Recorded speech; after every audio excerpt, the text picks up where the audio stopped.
Papež Frančišek je v Vatikanu sprejel kaldejskega patriarha Luisa Saka in skupina 21 škofov, ki vodijo kaldejske škofije na območju Iraka in skupnosti v diaspori.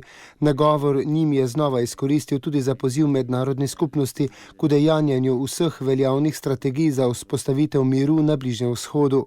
V Vatikanu namreč poteka sinoda kaldejske cerkve, na kateri udeleženci razpravljajo predvsem o razmerah na Bližnjem vzhodu, ki so zaznamovane s fanatičnim sovraštvom terorizma, ta pa še kar naprej povzroča odhajanje vernikov iz teh dežel.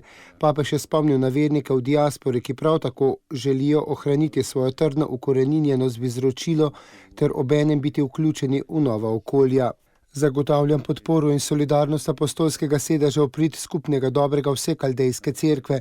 Molim, da kristjani ne bi bili prisiljeni zapustiti Iraka in Bližnjega vzhoda, je dejal papež. Kaldejske škofe je spodbudil k dialogu in sodelovanju z vsemi akterji javnega življenja, reševanju sporov in preprečevanju nastajanja novih.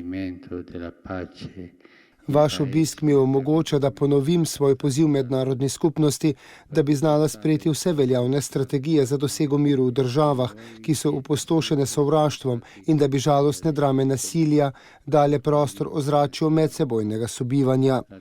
Frančišek je ob koncu govora še spodbudil, naj bodo očetovski v odnosu do duhovnikov in vseh posvečenih, ki so njihovi prvi sodelavci, razumevajoči morajo biti do njihovih stisk, s čimer jih bodo spodbudili, da se bodo bolje zavedali tudi svojega poslanstva služenja vernikom.